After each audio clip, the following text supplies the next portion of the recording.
Hi everyone, कैसे आप सब लोग? बहुत अच्छे होंगे, अपना रिसर्च भी बहुत अच्छे से कर रहे होंगे।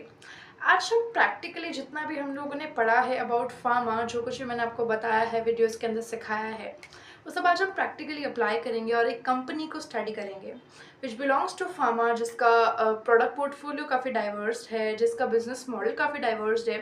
तो कि आपको समझ में आएगा कि हाँ, कहाँ सबसे ज़्यादा अपॉर्चुनिटी है एंड जो जो चीज़ें मैंने आपको बताई हैं कैसे प्रैक्टिकली लाइफ में अप्लाई हो सकती है। राइट। सो यस, आज हम बात करेंगे एक बहुत ही शानदार कंपनी के बारे में। मैं आपको पहले ही इन्फॉर्म कर देती हूँ कि मैं वीडियोस बनाऊंगी एक असेंडिंग ऑर्डर के अंदर, छोटे से बड़े कंपनीज की तरफ। यानी कि सबसे पहले हम डिस्कस करने वाले हैं छोटे, जिनका मार्केट कैप हार्डली 100 करोड़ है या 100 करोड़ के आसपास है। 100 से 200 300 करोड़ के आसपास की जो कंपनीज है, प्रोबेबली मैं 100 करोड़ से कम कंपनीज को पहले कवर करूंगी या फिर इसके आसपास, एंड फिर हम थोड़ा थोड़ा मूव ऑन करते करते बड़े कंपनीज की तरफ जाएंगे, क्योंकि छोटे कंपनीज में हमें मौका मिलेगा, वक्त मिलेगा बिजनेस मॉडल को और अच्छे से स्टडी करने के लिए। फिर जब हम बड़े कंपनीज तक जाएंगे, हमारी परफेक्शन और ज़्यादा हो जाएगी, बहुत जल्दी हम समझ पाएंगे एंड आप लोग के लिए भी बहुत ईजी हो जाएगा। Right. So yeah let's start today. And आज हम जिस कंपनी को स्टडी करने वाले हैं उसका नाम है Kimia biosciences. So Kimia biosciences is a very interesting company, जिसका बिजनेस मॉडल काफ़ी डाइवर्स है और आपको कई सारी चीज़ें जानने को मिलेगी। प्रोडक्ट पोर्टफोलियो काफ़ी कह सकते हैं इंटरेस्टिंग सा प्रोडक्ट पोर्टफोलियो है एंड एक ब्लॉकबस्टर एपीआई भी है इस कंपनी के पास में। सो पूरी आज हम बात करने वाले हैं कीमिया बायोसाइंसेस पे। दो या तीन पार्ट आप कह सकते हो, तीन पार्ट में मैं इस वीडियो को डिस्ट्रीब्यूट कर दूंगी। फर्स्ट वन विल बी जहां हम कीमिया के बारे में सब कुछ चीज़ें समझेंगे। दूसरा पार्ट आएगा आपका बिजनेस चेकलिस्ट। सो मैंने फार्मा के लिए एक चेकलिस्ट बना के रखा है प्रॉपर, जो जो चीज़ें मैं फार्मा कैटेगरी वाली कंपनीज के अंदर देखना है। सो उसके अंदर जो एज अ बिजनेस जो जो चीज़ें हमें लगती हैं हाँ ठीक है, उस पर हम लोग एक चेक मार्क देते जाएंगे। मैं उसमें स्कोर दूंगी कि हाँ इस पर्टिकुलर पॉइंट में, let just have an example drug portfolio, तो ड्रग पोर्टफोलियो के मामले में कंपनी को 5 में से कितना स्कोर मिलना चाहिए, तो वो स्कोर हम लेंगे। लेटर ऑन हम मूव करेंगे फाइनेंशियल्स चेकलिस्ट पे, जहाँ पे कंपनी के फाइनेंशियल्स कैसे हैं उस पर हम चेक मार्क्स लगाएंगे। राइट। एंड मैं आपको पहले ही बोल देती हूँ, फार्मा कंपनी जो एकदम इनिशियल फेजेस पे होती है, फिर बहुत ही छोटी होती है, आप उनसे बहुत ज़्यादा अच्छे फाइनेंशियल एक्सपेक्ट नहीं कर सकते हो। राइट। सो शुरू करते हैं हमारी कीमिया बायोसाइंसेस को पढ़ना। सो कीमिया की अगर आप बात करते हो, लगभग 1993 के आसपास एक कंपनी आई थी। पहले इसका नाम था Laurel Organics Limited and right now Kimia का मतलब ये जो नाम है इन्होंने कीमिया के अंदर चेंज कर दिया है। When I found this company, बहुत पहले मुझे एकदम ड्राई सी कंपनी लगी, बट जब इनका प्रॉपर प्रोडक्ट पोर्टफोलियो मैंने स्टडी किया, थोड़ा इंटरेस्ट मुझे आया। सो ओवरऑल एक एवरेज कंपनी है या ख़राब कंपनी है या बहुत शानदार कंपनी है, ये आपको धीरे धीरे हम जैसे पढ़ते जाएंगे आपको समझ में आता जाएगा। राइट। और स्कोरिंग वाला जो है मेरा, एक कंपनी को कितना स्कोर मिलना चाहिए उसके रिगार्डिंग, जैसे एक बच्चे को स्कूल के बाद में स्कोर कार्ड मिलता है एवरी अकेडमिक ईयर, वैसे ही कुछ एक स्कोर कार्ड तरह मैंने चीज़ बनाई है, जिसमें आपको बहुत ही ईजिली और बहुत ही कैटेगराइज आप कर पाओगे कि हाँ मुझे इस कंपनी में जाना है या फिर नहीं। एंड हाँ, फार्मा में अगर आप जाना चाह रहे हो, समझना चाह रहे हो, पहले सारे वीडियोस देख लेना, जो भी मैंने काफ़ी सारे कंसेप्ट को कवर करके वो वीडियोस बनाई हैं। Those are very very important. अगर वो आप नहीं समझोगे, वीडियो आप नहीं समझ पाओगे। एंड दूसरी चीज़ कि आपको अपना रिस्क एपेटाइट पहले देखना है। अगर आप इन्वेस्ट करना चाह रहे हो, मेरी साइड से कोई सजेशंस नहीं है, कोई रिकमेंडेशंस नहीं है, only research and knowledge. The thing is कि अगर आप करना चाह रहे हो, पहले अपना रिस्क एपेटाइट देख लेना, समझ लेना कि हाँ सच में क्या फार्मा कंपनी में हम झेल सकते हैं। क्योंकि जैसा अगर आपने वीडियोज़ देखी होंगी तो आपको पता होगा कि रिस्क और रिवॉर्ड का क्या रिलेशनशिप है यहाँ पर। Right. So yeah let's move into our company. So Kimia जो है लगभग 1993 के आसपास आई थी एंड ये लगभग आज के दिन में 130 करोड़ के मार्केट कैप की कंपनी है। So sort of a small company है। स्मॉल कंपनीज में रिस्क ज़्यादा होता है, बट हम इस कंपनी को स्टडी करेंगे, बहुत शानदार तरीके से करेंगे। राइट। सो यस, अब हम देखते हैं कि कंपनी एक्चुअल में करती क्या है, कंपनी का बिजनेस मॉडल कैसा है। So just wait a second, मैं फाइल ओपन कर लेती हूँ कीमिया की। यस, कंपनी का जो एक अगर आप समझोगे एक रेवेन्यू मिक्स या फिर एक बिजनेस मॉडल का मिक्स कैसा है, तो कंपनी प्रोडक्ट भी प्रोवाइड करती है और सर्विसेज भी प्रोवाइड करती है। प्रोडक्ट में कंपनी एपीआई देती है, केएसएम्स देती है, इंटरमीडिएट्स भी देती है और कुछ हद तक पोर्टफोलियो का कुछ पार्ट फॉर्मुलेशन का भी इनका है, बट बहुत ज़्यादा नहीं है, सिर्फ कुछ ही चीज़ों के अंदर है, बहुत ज़्यादा हम इसको नहीं कह सकते। मान के चलिए कि 90% of the portfolio is covered with API, KSMs and intermediates only. इसके बाद में जब आप जाते हो सर्विस कैटेगरी के अंदर, तो सर्विस कैटेगरी के अंदर कंपनी CDMO सर्विसेज भी प्रोवाइड करती है, जिसके बारे में हम ऑलरेडी बात कर चुके हैं कि how CDMO companies are really important and कितना ज़्यादा स्कोप है उनके लिए फ्यूचर में चल करके। एक चीज़ मुझे यहाँ पे कीमा के बारे में अच्छी लगी कि हाँ, इनका एक तो API है, वो तो एक स्ट्रॉन्ग पार्ट हो ही गया, उसी के साथ साथ CDMO भी बहुत ज़्यादा नहीं है, CDMO का हिस्सा भी। CDMO आप मान लो कि ओवरऑल बिजनेस का 20 to 30% ऑफ हिस्सा है। एंड CDMO इसलिए ज़रूरी है क्योंकि आगे चलकर कंपनी को अगर CDMO के अंदर स्केल करना होगा, that will be a great opportunity, क्योंकि CDMO आगे चल करके ग्रो करेंगे। एंड जो कंपनीज आज ही CDMO में काम कर रही है, उनके पास में आगे चल करके काफ़ी अच्छी अपॉर्चुनिटीज़ हो सकती है। The future is about CDMO, let me clear you again. ज़्यादातर ड्रग डिस्कवरीज होंगी एंड उसका जो भी स्केल एंड मार्केटिंग हो गया, उसका मैन्युफैक्चरिंग प्रोसेस हो गया, will be completely given to the company जो एक्चुअल में कॉन्ट्रैक्ट मैन्युफैक्चरिंग करती है। So yes, this is a great opportunity. आज के दिन में हो सकता है इनका CDMO सेक्शन काफ़ी छोटा हो, बट आगे चल करके इनका CDMO सेक्शन काफ़ी बढ़ सकता है, राइट। सो कंपनी आप समझ गए होंगे इनका बिजनेस मॉडल कैसा है, API सब लोग जानते ही है, राइट। लेटर ऑन अगर आप बात करते हो, हाँ, कंपनी के पास में अप्रूवल्स कौन कौन से हैं। सो कंपनी के पास में WHO एंड GMP यानी कि एक यूनिवर्सल अप्रूवल ज़रूर है, बट USFDA अप्रूवल, वैसे तो कंपनी एक्सपोर्ट करती है USA में, कौन कौन सी जगह पर एक्सपोर्ट करती है वो हम बाद में पढ़ेंगे।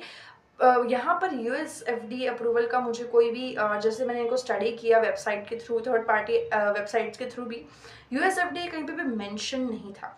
सो but still I am assuming कि FDA अप्रूवल एटलीस्ट कंपनी के पास में है, that is why they are able to like export in USA as well, right. एक चीज़ मुझे बहुत ही बुरी लगी, मतलब छोटी कंपनीज में मुझे ये प्रॉब्लम नज़र तो आई है, एंड ये बड़ा प्रॉब्लमैटिक है, क्योंकि कीमिया तो मैं आपके सामने पहली कंपनी लेके आ रही हूँ, मैं ऑलरेडी कम से कम भी नहीं तो 10-15 कंपनीज ऑलरेडी पढ़ चुकी हूँ। The thing which I notice very commonly कि डॉक्यूमेंट्स की कमी बहुत है, मतलब कि आपको कुछ डॉक्यूमेंट्स मिलेंगे, कुछ नहीं मिलेंगे। एक अच्छी रिसर्च के लिए जो जो चीज़ें चाहिए है, फिर वो ऑथेंटिक वेबसाइट जैसे कीमिया की है, तो वहाँ पर आपको कुछ मिलेंगे, कुछ नहीं मिलेंगे। एंड ये सिर्फ कीमिया के साथ नहीं, कीमिया में तो फिर भी कुछ डॉक्यूमेंट्स अवेलेबल थे, काफ़ी कंपनीज में कुछ भी अवेलेबल नहीं है other than annual report. And annual report में हर चीज़ इंक्लूडेड नहीं होती है, वहाँ मेजरली आपकी फाइनेंशियल्स की बात होती है। तो ये प्रॉब्लम फार्मा इंडस्ट्री में रहेगा, हमेशा रहेगा कि आपके पास में जो डेटा है, जो आपके पास में कंप्लीट डॉक्यूमेंट का जितना भी सेक्शन है, वो लिमिटेड ही रहेगा। एंड यहाँ पर एक चीज़ आपको उसी पे आपको बेट लेना पड़ेगा। अब वहाँ पर ये एक्सक्यूज़ नहीं कर सकते कि हाँ डॉक्यूमेंट नहीं है, अब कैसे पढ़े, आपको थोड़ा इधर से उधर से कहीं ना कहीं से कुछ ना कुछ करके पढ़ना होगा। इट जस्ट कि आपका जो प्रोडक्ट पोर्टफोलियो, अगर मैं एक चीज़ की बात करूँ, तो मैं अगर बेट लूँगी किसी भी कंपनी पे, तो मैं लूँगी उसके प्रोडक्ट पोर्टफोलियो पे, कि कंपनी आज कौन कौन से प्रोडक्ट्स बना रही है, आगे चल करके कौन कौन से प्रोडक्ट्स बना सकती है, जो फ्यूचर में जाकर के काफ़ी बड़ा मार्केट कैप जो है उस पर्टिकुलर ड्रग का हो सकता है। सो उस चीज़ पे मैं बेट लेना चाहूँगी। मेरा कन्विक्शन कंपनी के प्रोडक्ट पोर्टफोलियो को पढ़ करके आएगा, उन ड्रग्स को पढ़ करके आएगा। बट अगर आप सोचते हो कि हर चीज़ अच्छी है बट एक कंपनी का कोई एक डॉक्यूमेंट नहीं है, मैं बेट नहीं ले सकता। हालांकि आपका पर्सनल चॉइस है, but still I would say कि आप अगर उस एक डॉक्यूमेंट या 2 डॉक्यूमेंट का वेट करते रहोगे, you will be missing the opportunities. जो है जितना है आपको उसी में से पढ़ के कुछ ना कुछ निकाल करके अपना बेट या अपना कन्विक्शन बनाना होगा। सो this is kind of an advice, right. अब कीमिया के अंदर हाँ मैं मानती हूँ कि ये अवेलेबल नहीं है, but when I got to know company USA में करती है एक्सपोर्ट, APIs को एक्सपोर्ट करती है, so I got to no कि हाँ कहीं ना कहीं कुछ ना कुछ अप्रूवल ज़रूर है, राइट। इसके अलावा कंपनी के पास में एक छोटा सा कोरियन DMF का भी अप्रूवल है। DMF is also kind of approval. देखो अप्रूवल कई सारे तरह के होते हैं, तो हर कंट्री के अलग अलग टाइप के अप्रूवल्स होते हैं। सो कोरियन अप्रूवल एक छोटा सा कंपनी के पास में। अब अगर आप कोरिया की फार्मास्यूटिकल्स की बात करो, तो Korea is very strict as Europe. जितना यूरोप अपना फार्मास्यूटिकल एरिया बहुत ही स्ट्रिक्टली लेता है, कोरिया, जापान, ये कंट्रीज भी बहुत स्ट्रिक्टली लेती है। सो हम समझ सकते हैं कि कहीं ना कहीं अगर कंपनी के पास में WHO का सर्टिफिकेशन है, कोरिया का है, so sort of company is doing great job at their manufacturing unit, right? So हाँ, sort of company का एक छोटा सा conviction या फिर छोटा सा एक जो satisfaction है, एक जो check mark है, वो sort of यहाँ पे आ जाता है, right? इसके बाद में कंपनीज एक्सपोर्ट करती है, ऑफ कोर्स करती है, लेकिन इन्होंने शुरू किया था 2017 के आसपास एंड इन्होंने फर्स्ट टाइम एक्सपोर्ट किया था पाकिस्तान में. So still they do their export in Pakistan as well. अब इनकी जो लाइक कंट्रीज है जहाँ पर ये एक्सपोर्ट करते हैं, सॉर्ट ऑफ कंट्रीज मैं आपको बता देती हूँ. यूएसए है आपका, पाकिस्तान है, बहुत सारी साउथ अफ्रीकन कंट्रीज हैं, मिडिल ईस्ट में थोड़ा सा ज़्यादा इनका है, and your basically completely Asia भी अगर आप मान सकते हो थोड़ा इसके अकॉर्डिंग भी है. कुल मिलाकर के कंपनी 15 से ज़्यादा कंट्रीज़ के अंदर एक्सपोर्ट भी करती है, तो ये एक अच्छी अपॉर्चुनिटी है.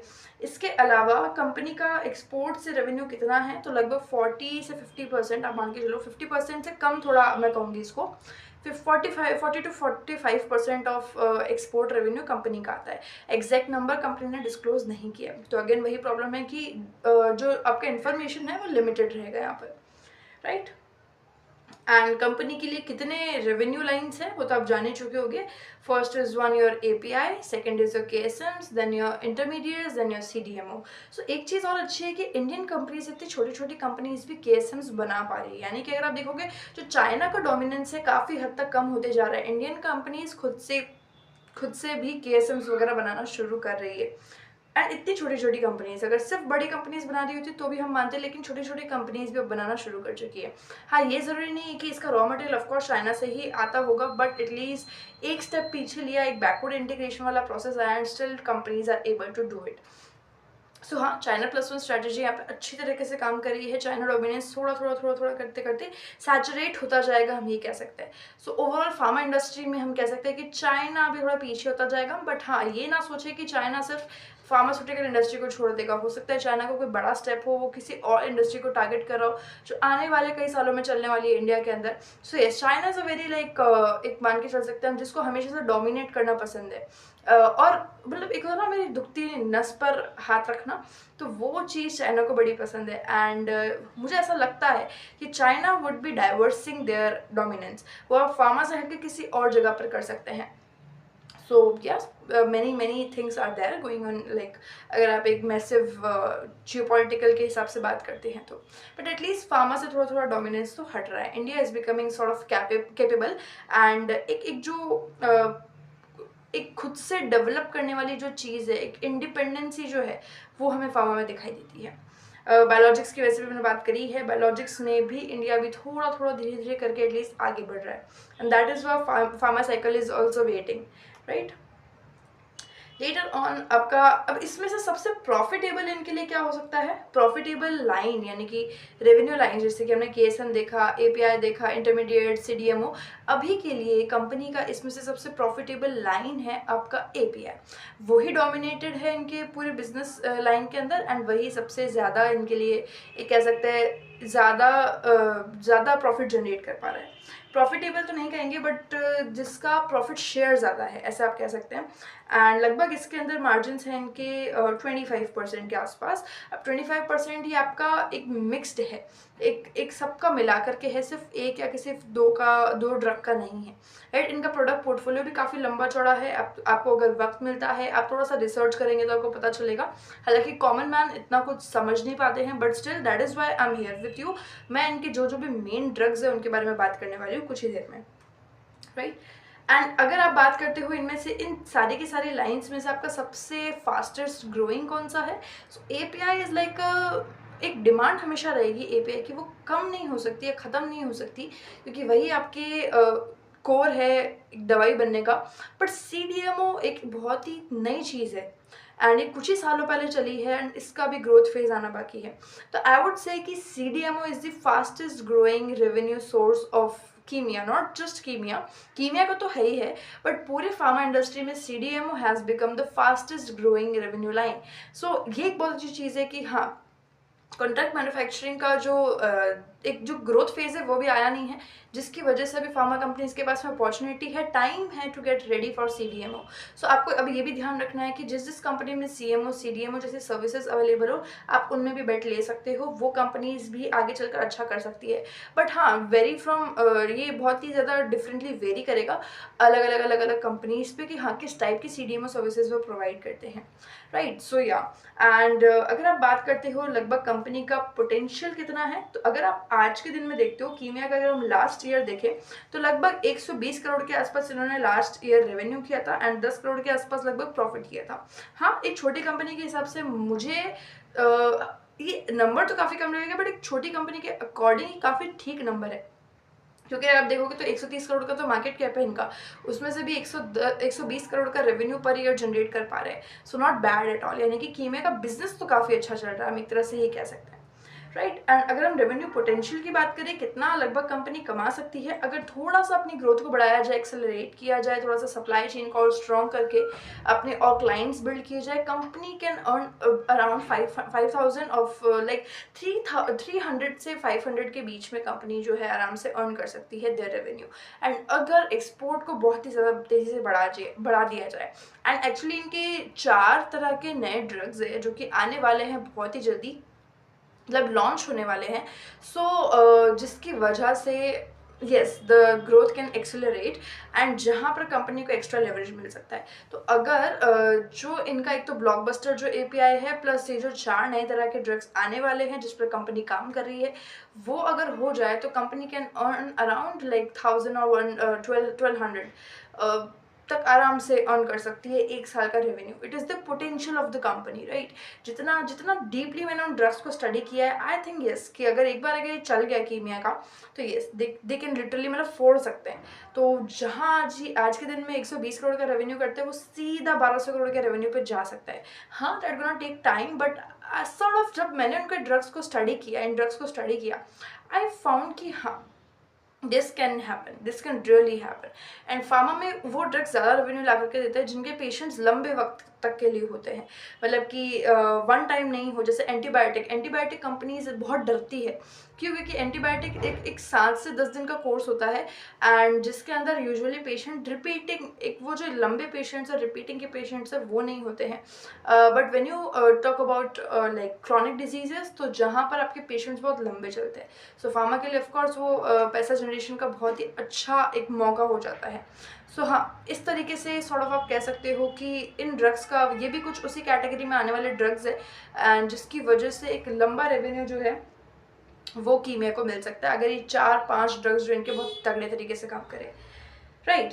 एंड अब हम आते हैं कि इनका सबसे कॉम्प्लेक्स प्रोडक्ट कौन सा है, सबसे मतलब इनके रेवेन्यू का एक कह सकते हैं ब्लॉकबस्टर प्रोडक्ट कौन सा है। So that is डेपाग्लाइफ्लोजिन। डेपाग्लाइफ्लोजिन को जो मैंने स्टडी किया एंड जो मुझे पता चला, actually it belongs from a category SGLT2 inhibitor.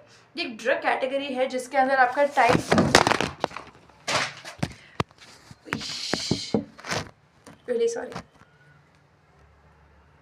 जिसके अंदर आपका टाइप 2 डायबिटीज़ को यूजुअली क्योर किया जाता है। एंड इसके अंदर एक्चुअली आपका सिर्फ डेपाग्लाइफ्लोजिन नहीं आता है, it includes of dapagliflozin, empagliflozin and one is your canagliflozin. So ये 3 तरह के ड्रग्स आपके इसके अंदर इंक्लूडेड होते हैं, but the most popular and the most like used drug is your dapagliflozin. अब क्यों है ऐसा? क्योंकि डेपाग्लाइफ्लोजिन सिर्फ टाइप 2 डायबिटीज़ के साथ में नहीं काम करता है, this also works with kidney and heart. अब किडनी हार्ट के साथ में किस तरह काम करता है? एक्चुअली जब आपका ब्लड प्योर होता है किडनी के अंदर, समटाइम्स इन द डिजीज, जिसको ये प्रॉपर टाइप 2 डायबिटीज़ का बीमारी होगा, उसके साथ में क्या होगा कि किडनी आपका जो ब्लड शुगर है उसको यूरिन में निकालने की बजाय बॉडी में वापस एब्जॉर्ब करना शुरू कर देती है, तो ऑटोमेटिकली आपका ब्लड शुगर जो है वो बढ़ जाता है and that leads to of course बहुत ज़्यादा अब एक बहुत ही डायबिटिक की भी बहुत बुरी कंडीशन आ सकती है, क्योंकि वही है कि आपकी बॉडी से ब्लड शुगर बाहर जा नहीं रहा है। सो उस केस में क्या होता है कि आपकी बॉडी का कंप्लीट शुगर कंट्रोल करने के लिए आपको डेपाग्लाइफ्लोजिन दिया जाता है, जिसकी वजह से आपका किडनी एंड हार्ट ठीक से फंक्शन किया जाए। एंड मतलब ये ड्रग इतना अच्छा बना, इसका इतना डाइवर्सिफाइड यूज़ है कि आप मान के चलो ये किडनी, जिसको टाइप 2 डायबिटीज़ नहीं है फिर भी किडनी पेशेंट्स को उसको दिया जाता है, हार्ट पेशेंट्स को उसको दिया जाता है। So it's a very diversified drug. अगर आप बात करते हो डेपाग्लाइफ्लोजिन के मार्केट कैप के, लाइक मार्केट का कितना हिस्सा इसके पास में आगे चल के कितना हो सकता है, आज की तारीख में अगर आप मानते हो 2026 के अकॉर्डिंग ये लगभग 25,000 करोड़ का इसका मार्केट है। सिर्फ मैं इंडिया की बात करी हूँ, अभी मैं ग्लोबल पे गई ही नहीं हूँ, अभी मैं सिर्फ इंडिया की बात करी हूँ। एंड यहाँ पर इंडिया के अंदर 25,000 करोड़ का जो मार्केट कैप है, ये लगभग 2032 तक 2032 तक ये हो जाएगा आपको 45,000। तो एक बहुत ही खतरनाक ग्रोथ यहाँ पर दिखती है हमको, लगभग 8 से 9% की कैगर पे, जो एक कह सकते हैं कि काफ़ी ज़्यादा पेशेंट्स आपको इसके मिलेंगे। एंड इसका यही एक काम है कि ये तीनों कैटेगरी में आपका इन्वॉल्व है, हार्ट, डायबिटीज़ एंड किडनी, जिस वजह से इसका यूज़ बहुत ही डाइवर्सिफाइड है। एंड इसका प्राइस मैं आपको बताती हूँ किस प्राइस पर ये मार्केट में जाता है। बेसिक अगर नॉर्मल फार्मेसीज़ के अकॉर्डिंग बात करें तो ये आपको लगभग 500 रुपये का एक पूरा का पूरा लाइक स्ट्रिप मिलता है, जिसके अंदर हार्डली 10 टैबलेट्स होती है। तो एक टैबलेट आपकी 50 रुपये की होती है। सो इट्स लाइक बहुत ही ज़्यादा मार्जिन्स भी यहाँ पर है ऑफ कोर्स। एंड एक जो उसका प्राइस है वो थोड़ा सा ज़्यादा है, और उसको बनाने का जो कॉम्प्लेक्सिटी है वो भी बहुत ज़्यादा है। So of course Kimia is trading in dapagliflozin. इसके अंदर एम्पाग्लाइफ्लोजिन भी है, बट उसका इतना यूज़ नहीं है। Dapagliflozin is the new version sort of, right. अब डेपाग्लाइफ्लोजिन का जो आपका मेन कंपनी है दैट इज़ एस्ट्राजेनेका, जिसकी बात मैंने एक और वीडियो में की थी, शायद मुझे याद नहीं आ रहा है, बट मैंने एक और वीडियो में, आई थिंक पेटेंट वाले वीडियो में मैंने बात किया था इसका। सो एस्ट्राजेनेका जो है उसका ये इनोवेशन था, आप कह सकते हैं। एक्चुअली इनोवेशन तो एक साइंटिस्ट का था, बट उनके पास ऑफकोर्स एक नॉर्मल सा इंसान है, उसके पास में कहाँ इतना मैन्युफैक्चर करने का, उसको पेटेंट दिलवाने का, अप्रूवल्स दिलवाने का इतना वो होता है पावर। तो वो उसने अप्रोच किया कंपनीज़ को, एंड जब एस्ट्राजेनेका को वो चीज़ दिखी, वो समझ में आया कि हाँ इसमें कुछ किया जा सकता है, उन्होंने उस ड्रग को और मॉडिफाई किया, उसके अप्रूवल्स लिए, एंड आज जो उसके पेटेंट्स है एस्ट्राजेनेका के पास में। अब मैं आपको एक और इंटरेस्टिंग सी चीज़ बताती हूँ। वैसे तो आपने मेरा वीडियो देख लिया होगा टाइप ऑफ पेटेंट्स वाला, but now let me tell you कि एस्ट्राजेनेका की सॉरी जो डेपाग्लाइफ्लोजिन है उसके भी पेटेंट्स कम्प्लीटली एक्सपायर नहीं हुए हैं। अभी इसका फॉर्मुलेशन का जो पेटेंट है वो एक्सपायर होना बाकी है, वो होगा आपका लगभग 2030 के आसपास। 28 से 30 के बीच में इसके सारे पेटेंट्स ऑलमोस्ट एक्सपायर हो जाएंगे। सो तब इनको और ज़्यादा लेवरेज मिलेगी उसको कम्प्लीटली जेनरिक करने की। बट हो सकता है कि उस वक्त तक इस दवाई का जो प्राइस है और कम हो जाए, क्योंकि और ज़्यादा लोग एंट्री ले लेंगे और ज़्यादा कंपनीज एंट्री ले लेगी। बट स्टिल, क्योंकि एक और चीज़ समझो, जो हमारा कीमिया है, कीमिया उस दवाई को बना करके नहीं बेच रहा है, वो उस दवाई का API बेच रहा है। तो उल्टा कीमिया के लिए तो अच्छा है ना, जितना ज़्यादा कंपटीशन आएगा कीमिया के लिए उतना अच्छा है। मान लो अभी सिर्फ 2 कंपनीज है जो कि डेपाग्लाइफ्लोजिन बना रही है, एंड आगे चल करके 10 ऐसी कंपनीज होगी जो कि डेपाग्लाइफ्लोजिन बनाएंगी, बट उसके जो रॉ मटेरियल सप्लायर है कीमिया ही है। एक्चुअली कीमिया तो नहीं है, और भी सप्लायर्स मैं आपको भी नाम बता दूंगी। मेजरली आप मान के चलो सन फार्मा, डॉक्टर रेड्डी, ये तो है ही है, कंपलसरी है, ये तो हर सेक्टर के अंदर आपके एंट्री मार चुके हैं। तो थिंग इज़ कि इसमें जो आपका उल्टा कीमिया के लिए तो आपके क्लाइंट्स बढ़ गए ना, कस्टमर बढ़ गए ना, तो कीमिया के लिए तो उल्टा और अच्छा है। हाँ, डिपेंडिंग कि कीमिया उस पर्टिकुलर डिमांड को फुलफिल कर पाता है नहीं कर पाता है, क्योंकि इनके पास में भी एक ही प्लांट है जिसके बारे में भी आपसे बात करूँगी। तो वही है कि थोड़ा सा इनको अपनी कैपेसिटी वगैरह इंक्रीज़ करनी होगी अगर ये कंप्लीट मार्केट कैप को एक्वायर करना चाहते हैं तो। सो हाँ, उस पर्टिकुलर फेज़ में अगर आप समझो तो हाँ, कीमिया के पास भी बहुत अच्छी अपॉर्चुनिटी है। सोचो एक दवाई जो 50 रुपये की दिन में अगर 2 बार भी डॉक्टर लिख दे तो आपका सिर्फ 5 दिन वो पता चलने वाला है। तो इट्स अ वेरी लाइक मान के चलो एक हाई तरह से एक बहुत ही high price high complexity medicine है जो कि कीमिया बनाता है। इसके बाद में एक और आपका मेडिसिन है, let me open the file again जिसके बारे में मैंने लिखा है of course, just give me a second.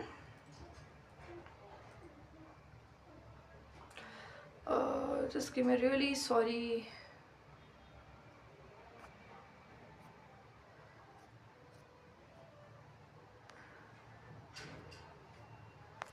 या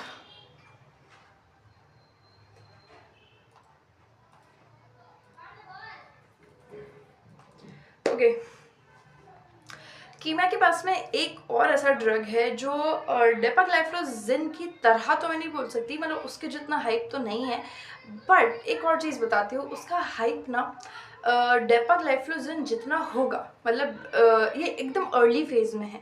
ये ड्रग आपका मेजरली रिलेटेड है डिप्रेशन डिसऑर्डर से। इसका नाम है वोर्टियोक्सिन। वोटिक्सटिन जो आपका ड्रग है, इट इज़ लाइक, इसका भी अगेन वही कहानी है कि इसके इसको बनाया था एक साइंटिस्ट ने, देन उसका वही है, सेम कहानी एज एस्ट्रा, कि वो उसका प्रोडक्शन ठीक से नहीं कर पाए, मतलब वो कॉन्ट्रैक्ट मैन्युफैक्चरिंग वाली चीज़ हो गई। तो वो उन्होंने फिर अगेन वही कंपनी के पास गई जिसका नाम है शायद तकेड़ा करके एक नाम था, बड़ा अजीब सा नाम था। तो ये कंपनी ने फिर क्या उसको स्केल अप किया।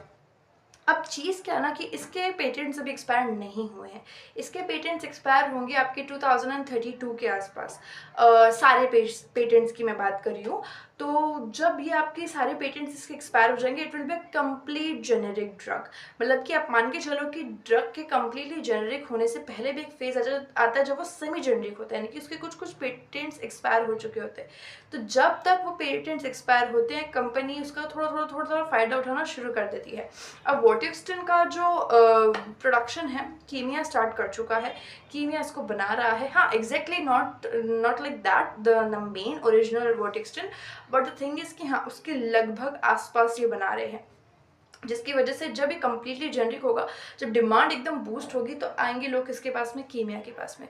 तो ये दो ड्रग ऐसे हैं जो कि एक बहुत ही सुपर अपॉर्चुनिटी जैसा मुझे लगता है। डेपाग्लाइफलोज़िन मुझे लगता है कि अपने एक पीक होता है ना किसी भी ड्रग का, उसके कहीं आसपास सा है, या फिर उससे पहले, अभी हम कह सकते हैं एकदम पीक तो नहीं आया है, बट उससे कहीं ना कहीं पहले ये है, क्योंकि इसका मार्केट अभी बहुत बड़ा होने वाला है।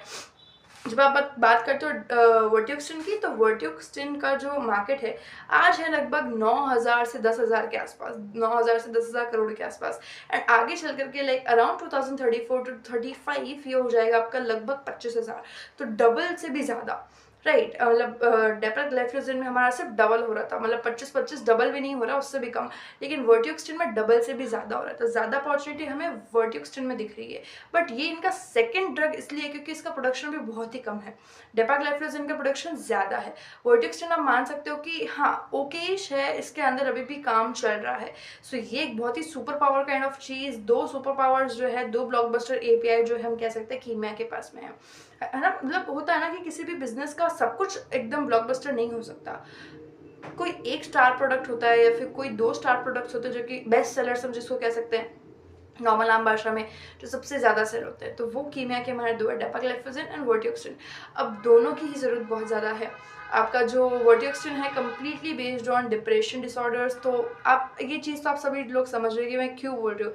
Depression is like depression, stress, ये तो एक्चुअल बीमारियाँ हैं। कई बार इसकी वजह से डायबिटीज़ का इशू होता है। तो ये आपकी लाइक मान के चलो, हर कोई आज अकेला है, हर कोई अपने लाइफस्टाइल में बड़ा उलझा हुआ सा है, अपने रिलेशंस में बड़ा उलझा हुआ सा है।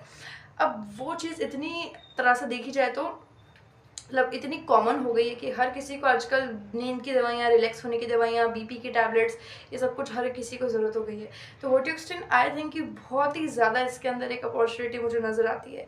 एंड डेपाग्लाइफलोज़िन ऑफ कोर्स ये तो चल ही रहा है। दो मेजर ड्रग्स को स्टडी कर लिया है, डेपाग्लाइफलोज़िन एंड वर्टियोक्सिन, जिसकी बहुत डिमांड आज की दुनिया में देखने को मिलती है।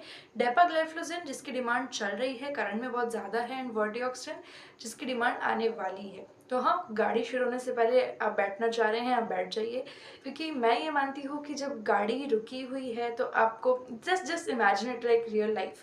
अगर एक बस है, हमें कहीं ट्रैवल करना है, हम क्या करेंगे, बस में आप सबसे पहले घुसना पसंद करोगे, एकदम चलती बस है, सिर्फ एक सेकंड के लिए आपके लिए रुकी है, what will be more comfortable for you.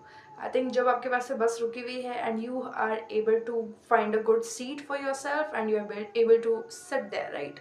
तो मैं ये मानती हूँ कि अभी वर्टियोक्सिन का टाइम नहीं आया है, मतलब चल रहा है, बट उसका एक पीक टाइम है जो आने वाला है।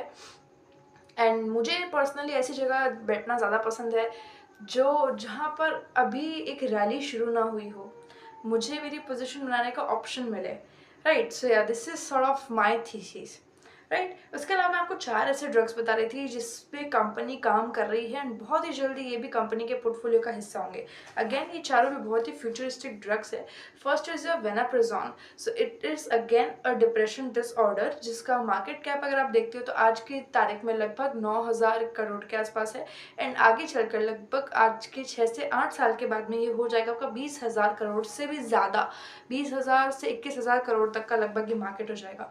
ऑलमोस्ट डबल मार्केट इसका भी है। सो सॉर्ट ऑफ आप इमेजिन कर सकते हो कि हाँ, ये जो मेंटल डिसऑर्डर हो गया आपका, थोड़ा सा लाइक डिप्रेशन से होने वाली चीज़ें, स्ट्रेस एंजाइटी से होने वाली चीज़ें, तो उनमें कितना बड़ा एक फार्मा के अंदर opportunity, because every single person, every second person हम कह सकते हैं will be suffering with depression, anxiety, हर कोई सफ़र कर रहा है, राइट। एनजाइटी इज, पहले कोई शब्द नहीं जानता था, एंड आज के वक्त में हर किसी को पता है एनजाइटी क्या, बच्चा बच्चा समझता है एनजाइटी क्या, बच्चा बोलता है मुझे एनजाइटी हो रही है। सो this is the world, and इसी को हमें एनालाइज करना है, समझना है, और समझना है कहाँ डिमांड आएगी, कहाँ सप्लाई बढ़ेगी, कहाँ एक्चुअल में रिवॉर्डिंग फेज हम एंजॉय कर सकते हैं, राइट। नेक्स्ट इज ये बेम्पियोडिक एसिड, ये आपका यूज होता है हाई कोलेस्ट्रॉल को मेंटेन करने के लिए। ये सॉर्ट ऑफ मान के चलिए आप कार्डियो से ही रिलेटेड है, एंड इसका भी मार्केट लगभग 9,000 के आसपास है, एंड ये री रेट करके जा सकता है लगभग आपका अगेन 20,000 के आसपास। So yes, opportunity is also there. अब इसका मार्केट आप बहुत ज़्यादा अज्यूम नहीं कर सकते हो, हाँ सॉर्ट ऑफ अगर आप कुछ और ज़्यादा डेप्थ में रिसर्च करते हो of course you can, but the thing is कि कीमिया के अकॉर्डिंग यहाँ पर अपॉर्चुनिटी मुझे दिखाई देती है, एंड ये तो सिर्फ नंबर्स है, नंबर्स कम भी हो सकते हैं, ज़्यादा भी हो सकते हैं, एंड आई बिलीव कि ये जो नंबर्स से एक्सप्लोर कर सकते हैं, क्योंकि एवरी पर्सन, ओबेसिटी, उसमें high cholesterol, diabetes, high cholesterol, heart से रिलेटेड डिजीज़, हाई कोलेस्ट्रॉल, सो ये तो बहुत ही कॉमन बेसिक प्रॉब्लम बन चुका है सबका, and everybody will be required with these kind of drugs. So this is the point, and इसी sort of like इसी को अगर मैं रेफरेंस दूँ तो bempedoic acid will be able to like आपका जो भी कोलेस्ट्रॉल से रिलेटेड प्रॉब्लम्स है उसको क्योर करने के लिए, right. Next is your brexpiprazole. आप सोचोगे कहाँ से अजीब अजीब से नाम उठा के लेके आ रही है, but these are important to study, let me tell you. So brexpiprazole again acidity and ulcer, हमारी बॉडी के अंदर जो अल्सर हो जाते हैं हमारे इंटेस्टाइन में, हमारे स्टमक में, सो उससे ट्रीट करने के लिए इसका थोड़ा सा एक सॉर्ट ऑफ यूज़ है, एंड थोड़ी कॉम्प्लेक्सिटी ज़्यादा है इन ड्रग्स की, एंड यहाँ पर आप मान के चलिए इसका भी मार्केट कैप अराउंड 10,000 के करीब है, एंड ये भी जंप करके अराउंड 21,000 के करीब जाएगा। अब ये ड्रग्स कीमिया ने अभी तक लॉन्च नहीं किए, इसलिए अपॉर्चुनिटी और ज़्यादा है, क्योंकि अगर आप देखोगे तो इनका मार्केट तो ऑलरेडी बना हुआ है, डिमांड ऑलरेडी है, बस ये है कि सप्लाई की कमी है, सप्लाई जब इसकी हो जाएगी तो yes people will be consuming it again, right. Last is यार थोड़ा सा अजीब सा फिर आपको लगेगा, बट इसमें इतनी अपॉर्चुनिटी तो नहीं है, मैं फिर से बोलूँगी आपको। ये है आपका कैल्सोट्रिडॉन, राइट। ये आपका यूज़ होता है एक्नी हो गई, हमारा डर्मेटोलॉजी के लिए कम्प्लीटली यूज़ होता है, डर्मा के लिए, एंड इसका मार्केट है अभी लगभग 19,000 करोड़ का, सॉरी 1900 करोड़ का, एंड ये जा सकता है आपका लगभग 4500 करोड़ के आसपास। सो वही है कि हाँ छोटा ग्रोथ है, बट अभी कंपनी ने वैसे लॉन्च नहीं किए हैं, एंड ये आगे चलकर जब ये कंपनी लॉन्च करेगी तो थोड़ा सा एक्सप्लोर आ सकता है, तो ओवरऑल कीमिया को बेनिफिट हो सकता है। इसलिए मैंने 4 ड्रग्स पे सबसे ज़्यादा फोकस किया है, एंड ये इनकी कॉम्प्लेक्सिटी वाले ड्रग्स है जिनको बनाने में एक्चुअली बहुत कॉम्प्लेक्सिटी होती है। So yeah this is what Kimia is currently focusing on, right. And इसके बाद में हम चलते हैं, just give me a second, yeah company के मार्जिन्स किस टाइप से अभी चल रहे हैं, सो हम थोड़ा सा वो देखते हैं। कंपनी के मार्जिन्स जो है, मैं आपको दोनों मार्जिन्स बता देती हूँ, ग्रॉस प्रॉफिट एंड एबिडा, ताकि आपके लिए और इजी हो सके। ग्रॉस प्रॉफिट मार्जिन लगभग कंपनी कर लेती है 55 to 65% का, and EBITDA company can earn around 20 to 25%। सो हाँ एक डिसेंट एबिडा है, एपीआई कंपनीज के अकॉर्डिंग अच्छा एबिडा है, एंड मतलब जो कमोडिटी एपीआईज है वो हार्डली 10 से 12% का एबिडा कर पाती हैं, एंड यहाँ पर क्योंकि कंपनी के पोर्टफोलियो के अंदर स्पेशलिटी एंड थोड़ा सा complex kind of APIs exist कर रहे हैं, जिस वजह से कंपनी यहाँ पर इजीली लाइक 20 to 25% का एबिटा अर्न कर पा रही है, and this can grow as company keeps adding more complex drugs to their portfolio. So yes this is again like opportunity. तो हाँ कंपनी के EBITDA margins are good, we can say, right. And इसी के बाद में competition देखते हैं, company को सबसे ज़्यादा कंपटीशन किससे है। वैसे तो अगर आप देखोगे तो एपीआई के अंदर और भी लीडर्स हैं, जो कि हो सकता है बहुत ही छोटी कंपनीज हो, जो अब तक शायद मेरे ध्यान में भी ना आए हो, very natural thing. The thing is कि जो बड़ी बड़ी कंपनीज है उनसे कंपटीशन ज़्यादा है कंपनी को, जैसे कीमिया कोई किसी ने नाम नहीं सुना, जैसे कि आपकी बड़ी बड़ी कंपनीज लाइक डिवीज लैब, या सिप्ला, या सन फार्मा, या डॉक्टर रेड्डीज, डॉक्टर मोरपीन, सब ने नाम सुने हुए, लेकिन कीमिया का कभी किसी ने पहले सुना? नहीं सुना। क्या कभी पता था कि इस टाइप के ड्रग्स बनाती है? नहीं पता था। उसी तरह से हमारे पास में ऐसी और भी छोटी-छोटी कंपनीज़ हो सकती है जो एक्चुअल में बहुत ही तगड़े ड्रग्स बना रही हो, लेकिन दुनिया की नज़र से बड़ी अनजान हो। तो जितना हम डेप्थ में जाते जाएँगे हमें पता चलता जाएगा। बट अगर हम बड़े स्केल पर देखें तो येस, कंपनी की कॉम्पिटिशन्स है। कंपनी का कॉम्पिटिशन सबसे ज़्यादा लुपिन हो गया, डॉक्टर रेड्डी हो गया, आपका सन फार्मा हो गया, एमएसएल लेबोरेटरीज हो गया एंड बायोकॉन। बायोकॉन वैसे तो एक बहुत ही अच्छी कंपनी है, एक अच्छा लीडर है फार्मा सेक्टर का। मैं एक्चुअली बायोकॉन को भी स्टडी करूँगी, बट थोड़े वक्त बाद में, जब हम थोड़ा सा हमारे अच्छी तरीके से हम लोग सारे के सारे छोटे कंपनीज़ को स्टडी कर लेंगे, थोड़ा सा परफेक्शन हमें आ जाएगा, राइट। सो या कंपटीशन भी है। कंपटीशन की बात अगर हम करें तो हाँ, मिड टू हाई कंपटीशन में सॉर्ट ऑफ कंपनी आती है। बट एक चीज़ को समझो, इनके लिए कंपटीशन आपको सिर्फ नाम पे नहीं जाना है कि हाँ सन फार्मा है तो कंपटीशन हो सकता है। सन फार्मा सिर्फ डेपाग्लाइफोसेन का फॉर्मुलेशन करता हो, एपीआई ना बनाता हो, तो एपीआई की जो सप्लाई है वो तो हमें ये देगा, कीमिया देगा। हो सकता है सन फार्मा खुद का ही एपीआई बनाता हो। डीप डाउन कोई नहीं जानता कि एक्चुअल में फैक्ट्रीज में क्या हो रहा है ना। कंपनी से इतना डिस्क्लोज करती है, वो होता है कि कंपटीशन के रिस्क से, कि हाँ उनको अपना डेटा प्रोटेक्ट करना होता है दूसरे कंपटीटर से। सो फार्मा कंपनी से इतना डिस्क्लोज नहीं करती है। बट एक बेसिक सी चीज़ समझो, जितना डेपाग्लाइफोसेन का डिमांड बढ़ेगा उतना एक कीमिया बनाते रहेगा, एंड जितनी कंपनीज आएगी जेनरिक में भी उतना कीमिया को ऑर्डर्स मिलेंगे, कीमिया के लिए उतना ही ज़्यादा बढ़िया होता रहेगा, एंड वो अपना रेवेन्यू जनरेट कर पा रहे होंगे। So it's like a proxy, इसका भी काम करेगा, इसका भी करेगा, इसका भी करेगा, सबके लिए काम करेगा, राइट। सो या नेक्स्ट है चाइना डंपिंग रिस्क लगभग कितना है। चाइना डंपिंग रिस्क की अगर हम बात करें तो ऑलमोस्ट मीडियम है, लगभग हाँ ओकेइश है, बहुत ज़्यादा नहीं है, बहुत कम भी नहीं है, ओकेइश है।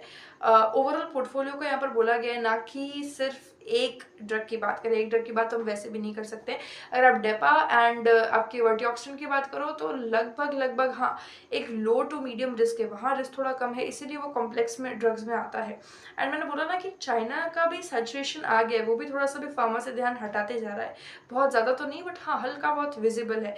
एंड वही चीज़ है कि यहाँ पर इनके लिए डेपा एंड जैसे वर्टिऑक्सिन और भी कई सारे जो ड्रग्स है उनके लिए इनके पास में भी डिमांड बढ़ते जा रहा है। सो यस, फार्मा का आई थिंक एक गोल्डन टाइम आने आने वाला है, and that is why I have chose pharma sector. And मैंने आपको इतनी इन्फॉर्मेशन दी है फार्मा सेक्टर के बारे में, राइट। सो या अब इस टाइप की कंपनी को हमारा जो मार्केट है वो कितना पी मल्टीपल दे सकता है, लगभग पी कितना जा सकता है या फिर कितना होना चाहिए, कितना हो सकता है, वही चीज़ हम देखते हैं। सो इस टाइप की कंपनीज को मेजरली आपका जैसे अगर एकदम कमोडिटी कंपनी है तो मार्केट पी देता है around 10 to 12 may be 15 sometimes. अगर आपकी थोड़ी सी स्टेबल कंपनी थोड़ा सा स्पेशलिटी बनाती है तो मार्केट पी देता है लगभग 18 से 25 का, एंड काफ़ी अच्छा एक्सपोर्ट करती है, बहुत ज़्यादा कॉम्प्लेक्स पोर्टफोलियो है तो मार्केट अराउंड पी दे देता है लगभग 25 से ज़्यादा, आप मान के चलिए 25 से 30 तक का, लगभग 30 से ज़्यादा समटाइम्स। अब कंपनी बहुत ज़्यादा एक्सपोर्ट में भी इंडल्ज नहीं है, इनका कंप्लीट पोर्टफोलियो भी स्पेशलिटी नहीं है, so market can give P around 18 to 22। And अभी हम इनका पी देखिए लगभग कितना है, तो हाँ इनका पी लगभग 14 है, तो अगर थोड़ा सा री रेट भी हो पी तो ये लगभग आपका 18 से 20 के बीच में जा सकता है। तो हाँ री रेट होगा कैसे, जब आपका प्राइस बढ़ेगा, तो पी री रेटिंग के चांसेस तो यहाँ पर क्लियरली विजिबल है, तो ये भी अच्छा पॉइंट है।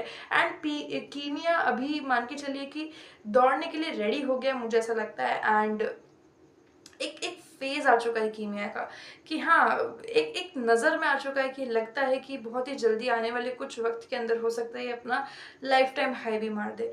एंड एक एक एक ये सब पढ़ने के बाद में आपको एक नेचुरली ऐसा फील आने लगता है, नेचुरली आपको ये सब लगने लगता है।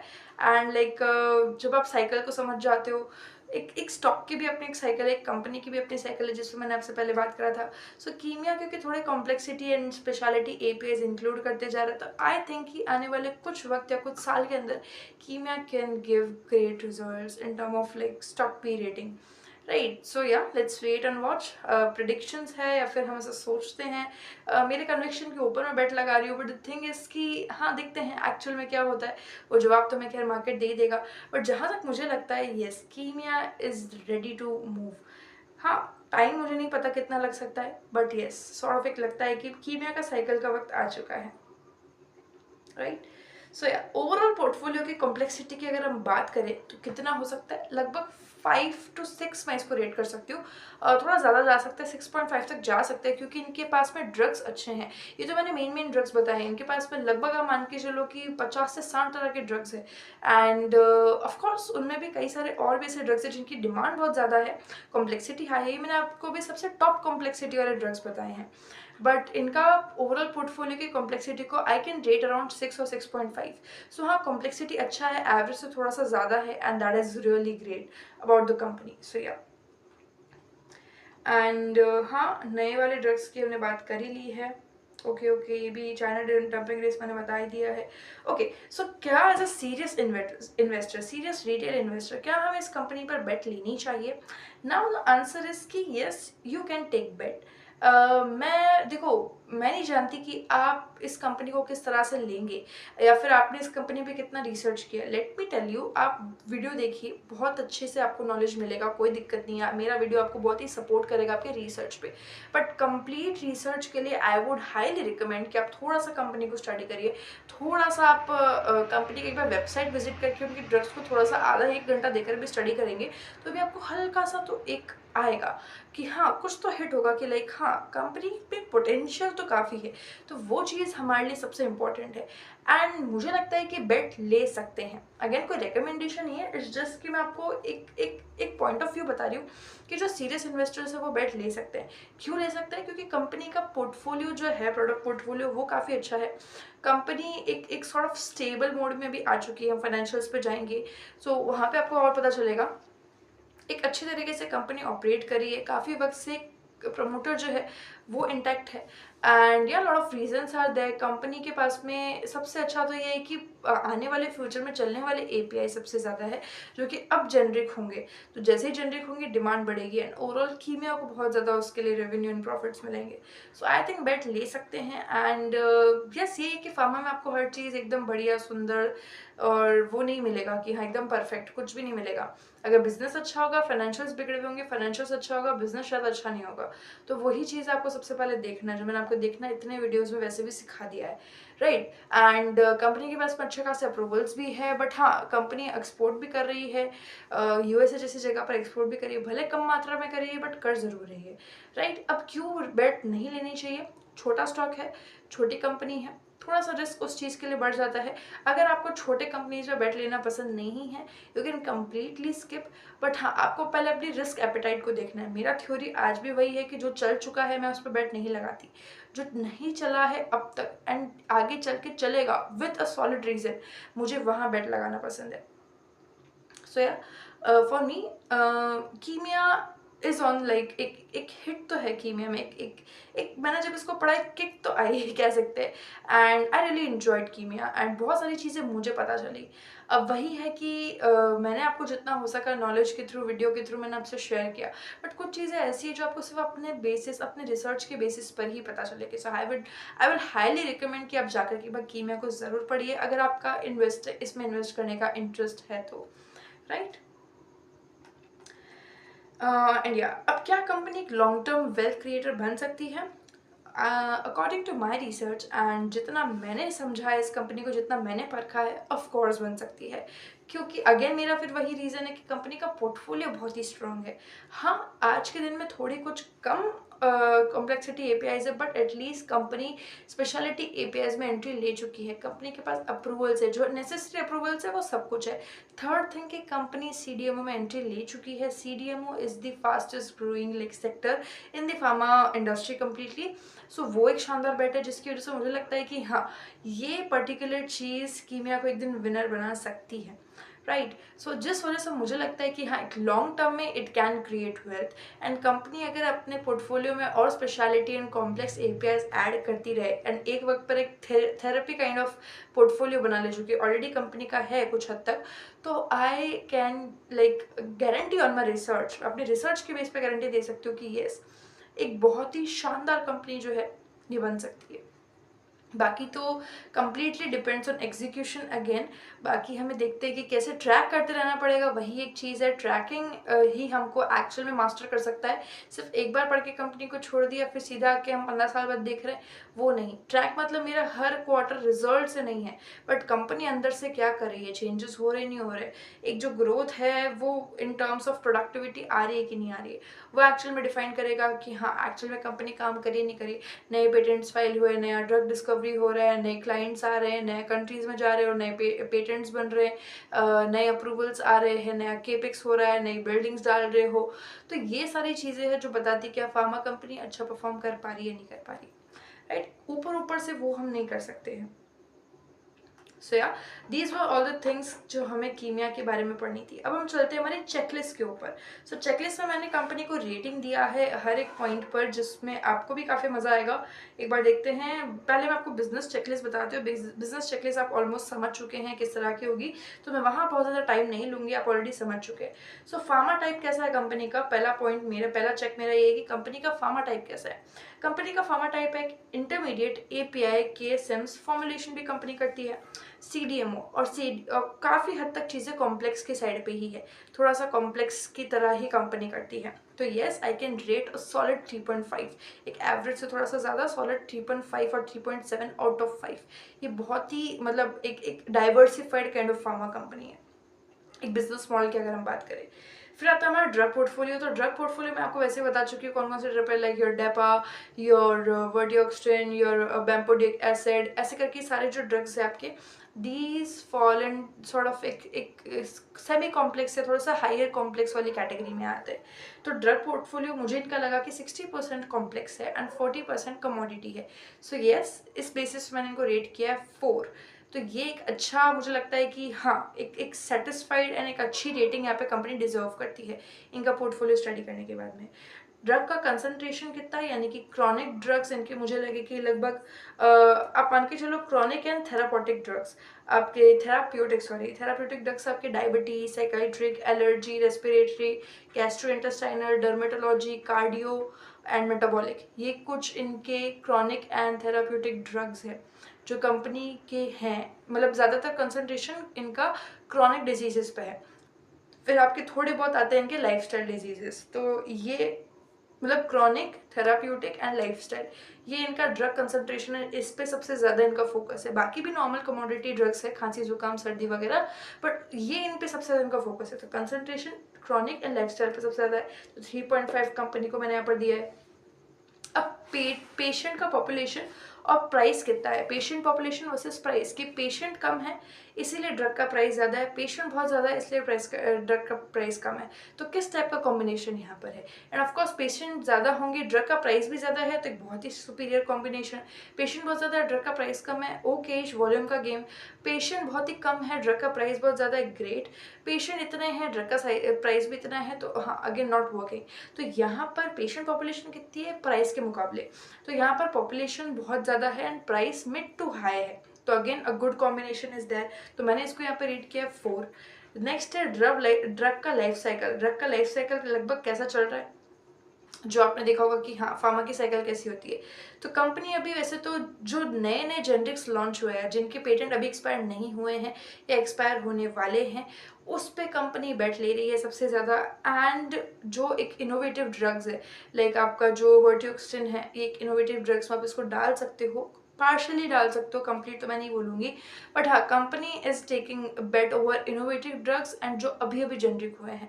तो जो अभी अभी जेनरिक हुए होते हैं वो गोल्डन टाइम होता है जेनरिक वाली जो आपकी फार्मा टाइप्स होती है, कंपनीज होती है उनके लिए। ये आपने पढ़ा ही होगा मेरे फार्मा साइकिल वाले वीडियो में। तो हाँ इसमें मैंने इसको रेट किया लगभग 4। आप 3.5 तक भी जा सकते हो, कोई दिक्कत नहीं है, मैंने 4 रेट किया। आप इसका पर्सनल खुद का भी बना सकते हो, राइट। मैन्युफैक्चरिंग डिफिकल्टी कैसी है, तो नॉर्मल टू मॉडरेट है इनकी मैन्युफैक्चरिंग डिफिकल्टी, उसके बेसिस पर मैंने रेट किया 3.5। कस्टमर क्वालिटी कैसी है, देखो वैसे तो इन्होंने डिस्क्लोज नहीं किया है कि किसको सेल करते हैं, किस कंट्री में सेल करते हैं। कंट्री तो खैर इन्होंने थोड़ा बहुत बताया, बट एक कस्टमर जो इनके हैं, मेन क्लाइंट्स कौन है, वो नहीं डिस्क्लोज किया है। बट मेजरली आप मान के चले कि जेनरिक फार्मा मैन्युफैक्चर कंपनीज को ही भेजती है। और सबसे ज़्यादा जो कंपनी इंडिया की है, यूएसए की है, south Africa and south Asia और यूरोप की भी कुछ लिमिटेड कंपनीज को। तो हाँ, कस्टमर क्वालिटी यहाँ से समझ में आता है कि हाँ एक ओकेश और एक गुड काइंड ऑफ है, बट लिमिटेड है। तो यहाँ पे मैंने इनको रेट किया लगभग 3। सो या कस्टमर कंसंट्रेशन कहाँ है, सबसे ज़्यादा कस्टमर कौन से हैं, अगेन कोई डिस्क्लोजर नहीं है कंपनी का, तो इस बेसिस पे मैंने इनको खास कुछ रेट नहीं किया, एक एवरेज रेटिंग दी है 3 की। R&D इंटेंसिटी कितना है, कंपनी कितना R&D करती है लगभग, तो जो जितना भी मुझे सोर्सेज मिले इनके एनुअल रिपोर्ट्स के थ्रू, जितने भी इनके सर्टिफिकेशंस है, वहाँ से मुझे जितना भी जो कुछ भी समझ में आया उसके अकॉर्डिंग मैंने इनको रेट किया 3.5। कंपनी का R&D लगभग ओकेइश है, अच्छा है। सबसे ज़्यादा R&D ये लगभग अपने CDMO क्लाइंट्स के लिए करते हैं, प्लस आपका जो नए नए ड्रग्स ये लोग बना रहे हैं उसके पेटेंट्स वगैरह के लिए। सो या अच्छी खासी R&D लोग कर लेते हैं। R&D प्रोडक्टिविटी कितनी है, R&D प्रोडक्टिविटी यानी कि पेटेंट बनने के बाद या उसकी R&D होने के बाद वो एक्चुअल में आउटपुट कैसा दे रहा है, क्या वो सच में ड्रग काम भी कर रहा है, रियल लाइफ में वो एक्चुअल में रेवेन्यू ला भी रहा है कि नहीं, तो उसका कुछ फल मिल रहा है कि नहीं मिल रहा है उस मेहनत का।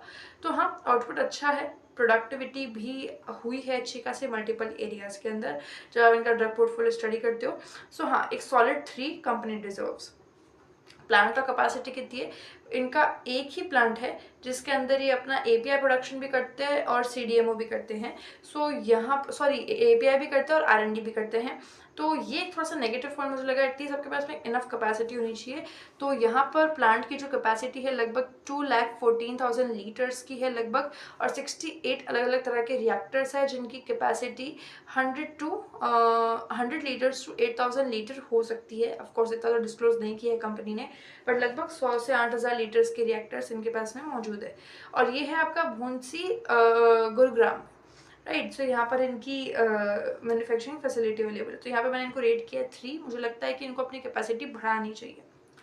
फिर आपका मार्केट क्वालिटी कैसा है, किस क्वालिटी का मार्केट है और किस तरह का ज्योग्राफी मिक्स है। तो ज्योग्राफी मिक्स तो आप अब तक समझ गए होंगे, South Asia, Middle East, Africa, USA, Europe, but limited, Europe में बहुत ही कम है, Pakistan, Taiwan, South Africa and कुछ Asia Pacific countries. So geography mix is good. And customer quality, market का क्वालिटी जो है मुझे ठीक ठाक सा लगा, बहुत ज़्यादा भी नहीं है, अच्छा है, बहुत ठीक ठाक है। तो अगेन 3 मैंने यहाँ पर कंपनी को रेट किया है।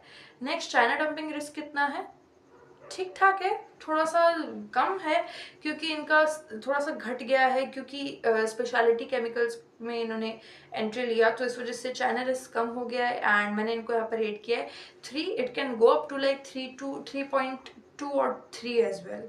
सो हाँ, लगभग 3 का मैंने इनको रेटिंग दिया है।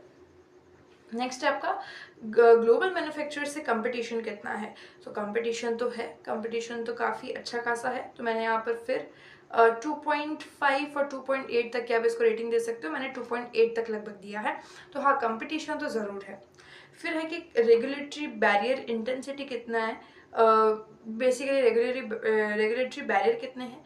तो हाँ, कंपनी के पास बेसिक सर्टिफिकेशंस है जो हाँ थोड़ा लेना मुश्किल ऑफ कोर्स। तो हाँ, मैंने एक एवरेज रेटिंग दी है फिर से 3। हाँ, 3 से कम भी आप दे सकते हो 2.8 तक, बट हाँ मैं सोचती हूँ कि हाँ लगभग कंपनी को 3 मिल सकता है, तो इनका पोर्टफोलियो स्पेशलिटी पे बेस्ड है। फिर है कि इनका करंट और फ्यूचर एक्सपेंशन का कोई प्लान है।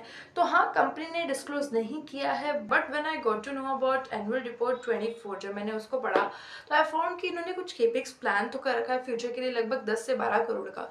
बट हाँ, 10 से 12 crore can be machinery kind of equipment, मतलब उसके लिए एक केपेक्स प्लान हो सकता है, क्योंकि इसमें आपका लैंड वगैरह तो ऐड नहीं हो सकता 10-12 करोड़ में, बहुत बड़े लेवल का। एंड या अभी तक उसका कोई वापस कोई रिकॉर्ड नहीं है कि ये चीज़ हुई है नहीं हुई है। केपेक्स एक बहुत ही छोटा सा बस एक स्टेटमेंट दिया हुआ था। सो हाँ, उस बुनियाद पे हम ज़्यादा बात कर नहीं सकते, क्योंकि कुछ है ही नहीं उसके बारे में, कुछ ज़्यादा इन्होंने डिस्कस किया नहीं है। तो this is the big problem which I found in the company कि हाँ, लिमिटेड रिसोर्सेज है, लिमिटेड इन्फॉर्मेशन है, जो कि रिसर्च में एक बहुत बड़ा प्रॉब्लम बन सकता है, राइट। सो यहाँ पर मैंने इनको बहुत ही डिसेंट सा रेटिंग दिया है अराउंड 2.8 का, क्योंकि मुझे कुछ ज़्यादा इन्फॉर्मेशन इसके बारे में मिला नहीं।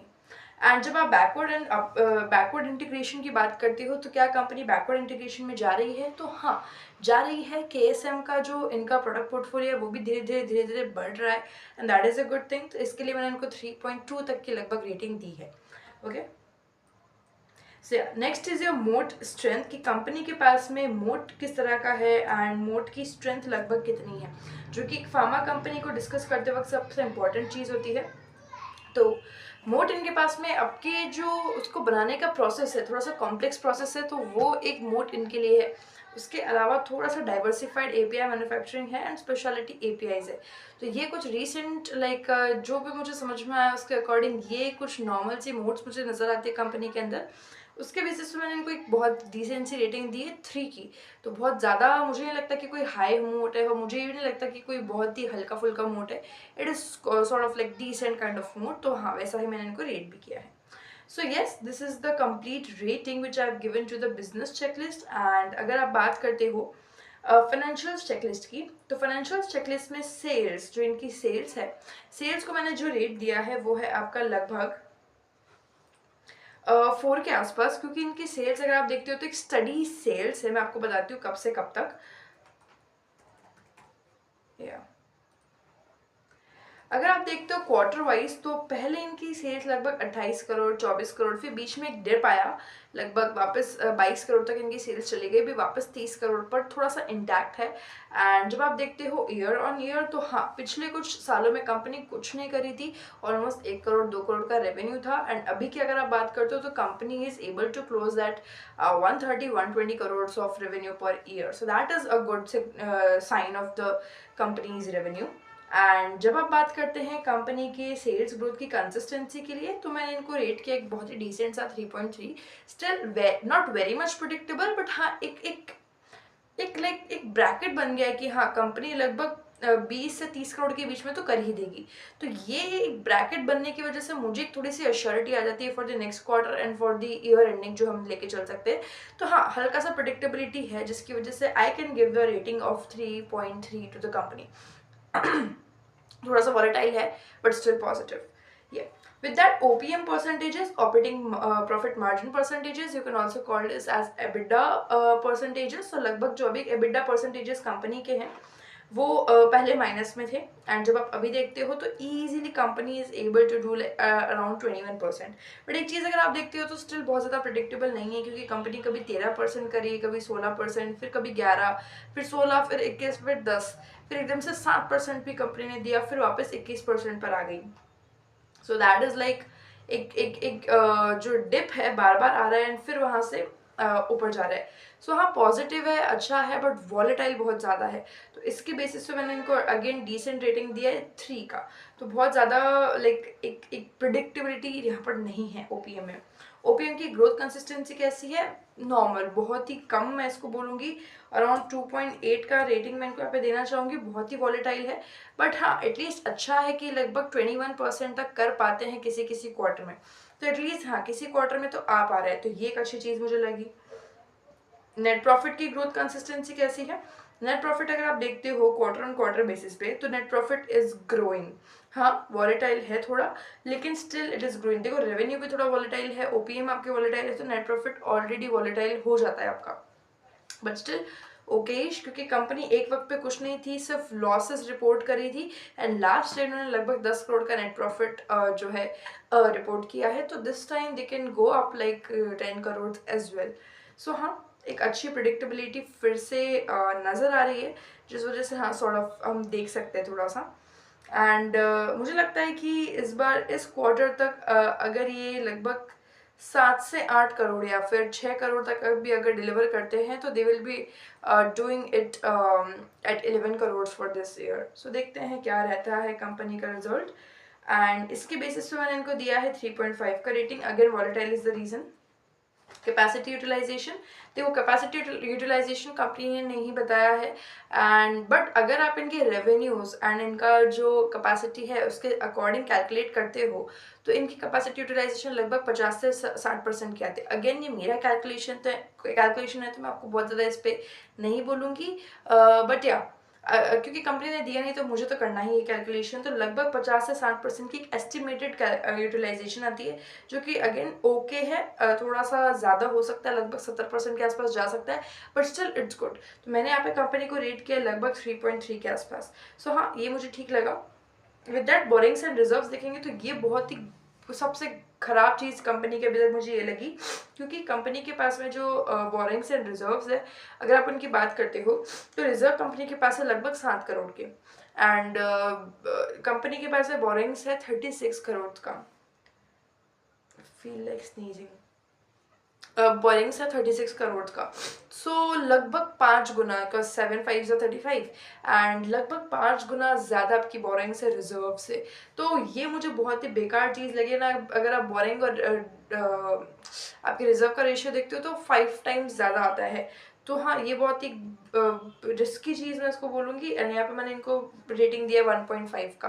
तो हाँ, ये भी खैर ये डिजर्व नहीं करते, इसके मामले में 1 तक दे सकते हैं, बट इट्स ओके, बाकी चीज़ें अच्छी है। एंड 1.5 इज़ लाइक ओके, बहुत ज़्यादा डेट नहीं है, हाँ रिजर्व्स के मुकाबले ज़्यादा है, बट स्टिल मैनेजेबल है अगर कंपनी अर्निंग अच्छा करती है तो वही चीज़ है, देखते हैं कैसे कम हो पाता है। इन्वेंट्री की बात करते हो, इन्वेंट्री डेज की स्पेसिफिकली, तो इन्वेंट्री डेज इनके बहुत ज़्यादा हाई है। मैं आपको एग्जैक्ट बता देती हूँ कितने हैं। इन्वेंट्री डेज इनके लगभग है 1678 डेज के। तो हाँ, मुझे इन्वेंट्री डेज बहुत ज़्यादा लगे, जिस वजह से आई फील कि या थोड़ा सा इसके अंदर सुधार हो सकता है, and for that I have given the rating of 3 to them, right. इसके बाद में मैनेजमेंट एंड प्रमोटर की अगर बात करें तो मैनेजमेंट एंड प्रमोटर का पहले ओके, सो मैंने जब ये कंप्लीट रेटिंग दिया था तब तक मुझे इनके एक जो इनके एमडी थे उनके बारे में थोड़ा सा डाउट था, क्योंकि उनका जब मैंने लिंक्डइन अकाउंट वगैरह चेक किया, so I found some misleading details, and वो किसी और कंपनी के बारे में मेंशन था। सो मुझे थोड़ा सा डाउट हुआ कि अगर वो उस कंपनी में काम कर रहे हैं, so why they have mention the name in the website, right. So थोड़ा मुझे ठीक नहीं लगा, and I gave the rating of 1, but now I want to change it to 4। The reason for that is कि उसी के कुछ time बाद में एक एक प्रेस रिलीज इनका आया, जिसमें इन्होंने बताया कि वो रिज़ाइन कर चुके हैं, एंड दे हैव कोई अभी रिस्पॉन्सिबिलिटी बाकी नहीं है। सो हाँ, आई थॉट कि हाँ, वो समझ गई थी मैं कि पूरा ध्यान कंपनी से हट चुका है, एंड वो बस एक है कि वो घसीटा जा रहा है उस चीज़ को।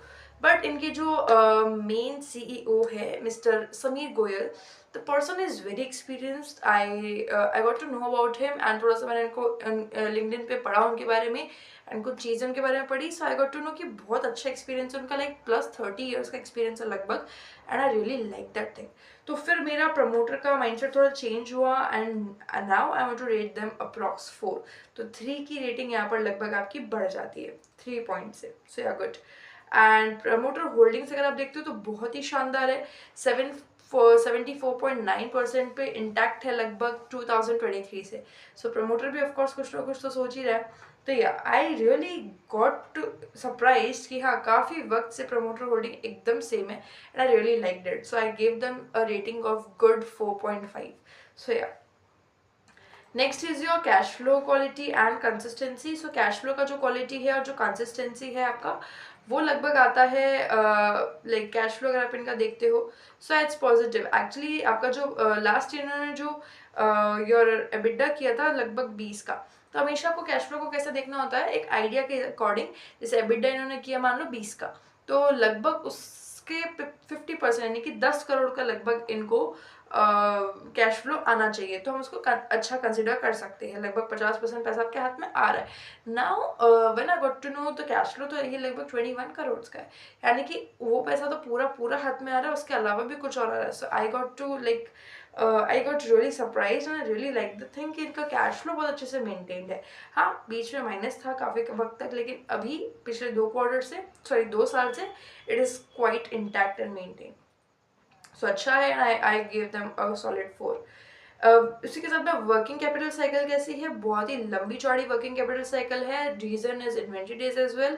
सो यहाँ पे मैंने इनको 2 की रेटिंग दी है। आई डेंट लाइक कि बहुत ज़्यादा लंबी साइकिल हो। फिर है कि इनका अगेन केपिक्स का हिस्ट्री कैसा है। सो केपिक्स हिस्ट्री पे एक्चुअली कंपनी का कोई स्टेटमेंट नहीं था as such, but I got to know from other verified resources, कुछ ICICI की वेबसाइट्स वगैरह थी जहाँ पर मुझे कुछ जानने मिला कि हाँ कंपनी ने रिसेंट में लाइक फ्यू ईयर्स बैक लगभग 80 से 90 करोड़ का केपेक्स किया था। अब उस केपेक्स का मुझे कुछ खास रिकॉर्ड मिला नहीं, and this is why I am not very sure कि हाँ कंपनी एक्चुअल में वो केपेक्स किया एंड आगे वाला केपेक्स करेगी कि नहीं करेगी। So this is why I have just given the rating of 1 here, क्योंकि वही है कि मुझे यहाँ पर इंफॉर्मेशन नहीं मिल रही है कंपनी के साइड से, और आप देखोगे बहुत ही लिमिटेड तरह के इंफॉर्मेशन है, कंपनी ज़्यादा कुछ दे ही नहीं रही है। So that is a very red signal for me. Capex का फ्यूचर हाँ डिस्क्लोज नहीं किया है, बट अगर 10 to 12 करोड़ का केपेक्स प्लान कर रही है, सो उसके अकॉर्डिंग मैंने इनको 3 की रेटिंग दी है, राइट। सो या सॉर्ट ऑफ ओके-इश रेटिंग। एंड अब सारी रेटिंग्स को अगर आप मिलाओ, मेरा business checklist and financial checklist, तो आपकी रेटिंग आती है लगभग 100 के आसपास। कंपनी की रेटिंग आती है लगभग 100 के आसपास, 100 से 105 के अंदर अंदर आपका इसका रेटिंग आ जाएगा। नाउ द थिंग इज कि मैंने इसको क्लासीफाई किया था, लाइक आप सारी रेटिंग्स अगर कंपनी को 555 की मिलती है तो उसको आप 160 नंबर कंपनी को मिलता है, यानी कि it's a very great company. अगर 160 से 140 के ग्रुप में होगा, लाइक 5 अगर सारे मिलते हैं तो 160 से 140 कुछ कुछ रेटिंग्स अगर हम काट भी ले तो 140 तक है तो गुड, वेरी गुड एक्चुअली। फिर अगर 140 से 120 है तो company sort of strong but not yet best, तो हाँ स्टिल बेट ली जा सकती है। एंड 120 से 100 तक एवरेज, 100 से 80 तक वीक, 180 से 0 तक पुअर। तो अगर आप सारे मेरी दी हुई रेटिंग्स का सम करते हो तो इट कम्स अराउंड 100 एंड 105, तो जिसकी वजह से मुझे लगता है कि कंपनी एक एवरेज कैटेगरी में आती है। एंड येस ऑफकोर्स मैं इस बात से कम्प्लीटली एग्री करती हूँ, मेरी रिसर्च के अकॉर्डिंग भी कंपनी एक एवरेज कैटेगरी में आती है, एवरेज से हल्का सा लाइक स्लाइटली, जस्ट स्लाइट। वो भी मैं इनके फ्यूचर को देख के बोल सकती हूँ, फ्यूचर को देख के मुझे लगता है कि हाँ कंपनी बेटर देन एवरेज कर सकती है, बट वही है कि मुझे ट्रैक करते रहना होगा। अब ये आज एवरेज है इसीलिए तो मैं इस पर बेट लगाने को रेडी हूँ। द थिंग इज कि अगर ये आज अगर ये मान लो एकदम सुपर वाली कैटेगरी में होती, I won't be taking any bet. I want bad companies which are not performing but ready for future, and like जिनका एक विजन है, मुझे वो कंपनी चाहिए। आज एवरेज है तो एवरेज से जब ये स्ट्रॉन्ग बनेगी, स्ट्रॉन्ग से जब ये एकदम सुपीरियर बेस्ट वाली क्वालिटी वाली कैटेगरी में जाएगा तो मैं उस जर्नी को एंजॉय करूंगी। मुझे नहीं चाहिए कि मैं सीधा जाकर के इस कैटेगरी में बैठ जाऊँ, तो मैं वो रीडिंग कैसे एंजॉय कर पाऊंगी, the simple thing, right. So this is why I have given, actually मैं गिवन क्या, कंपनी खुद डिजर्व करती है एक average kind of rating here, almost 3 stars, and या I really enjoyed learning about केमियास बायोसाइंसेस, एंड बहुत सारी चीज़ें मुझे जानने के लिए मिली, बहुत सारे ड्रग्स मैंने स्टडी किए and I really enjoyed it. Anyways the thing is कि कीमिया बायोसाइंसेस को हमें कंटिन्यूसली स्टडी करना ज़रूरी है। ये एक बिजनेस मॉडल की बात हमने कर ली, हमने कंपनी के कुछ फाइनेंशियल्स की बात कर ली है, but our research is still incomplete. जब तक हम कंपनी को लगभग साल भर या 1.5 साल 2 साल का टाइम ना दे दे, तब तक हमें पता चलेगा कि हाँ कंपनी के नंबर्स ग्रो कर रहे हैं नहीं कर रहे, company is doing some more like innovations or not, if the company is filing patents or not, तो अब हमको पता चलेगा कि हाँ एक्चुअल में बड़ी बैट ली जा सकती है नहीं ली जा सकती। ऑफ कोर्स कोई अपना पैसा रिस्क में नहीं डालना चाहता है, everybody has a limited amount of money, किसी के पास पैसों का पेड़ नहीं है।